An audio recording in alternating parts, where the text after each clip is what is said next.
Aviation Specialist Glenn Farley here to give us a scoop on what the latest developments are now. A lot going on. NTSB, National Transportation Safety Board, has sent 3 more experts to Paris to help read that out.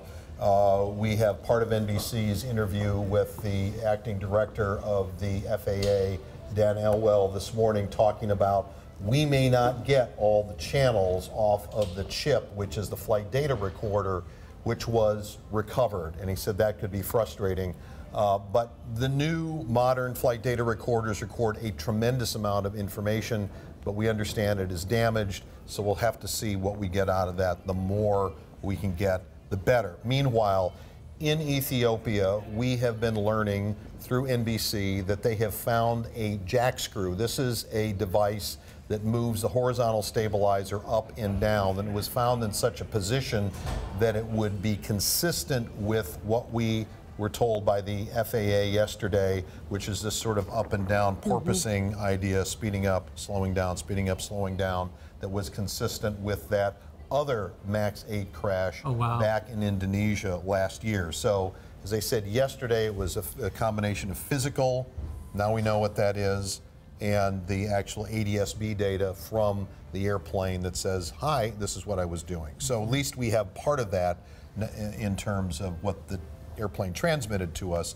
We just don't actually have the recorders read out yet. Can you, well, I have 2 questions, so I'm sure you want to get through a lot of stuff. What exactly is a jackscrew for people who don't know? I mean, you kind of mentioned it. I should have brought my model out, but I forgot. So the horizontal stabilizer is basically kind of that second wing in the back of the airplane. It really doesn't lift the plane up, but it stabilizes the plane. It can be, so the elevators at the end, we know that kind of generally controls the up, the climb, and descent. But the horizontal stabilizer, the entire thing can be adjusted and moved. It's what's called trim. So if the plane's a little heavier in the front, a little heavier in the back, instead of the pilot constantly having to sort of hold the yoke, pulling on the column or pushing on the column, it basically allows them to sort of trim that out so everything's nice, comfortable, things aren't under stress, and then you can sort of control things from there. But what this MCAS system does that is unique to the MAX, it's not another 737s, that allows them to automate it to adjust this, to adjust for some of the flight characteristics unique to the MAX.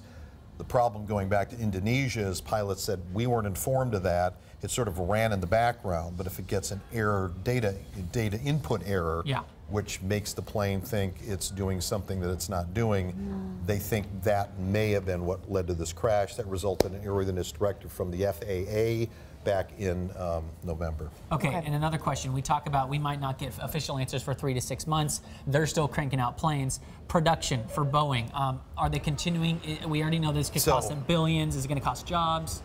What? I mean, they have the orders. I mean, there's 5,000 of these planes on order. I mean, and the wings and everything are made right here. I mean, this was in the plant a few months ago when we were down there. This is the first MAX 9 right there. And so the next gen 737, those have pretty well been pushed through.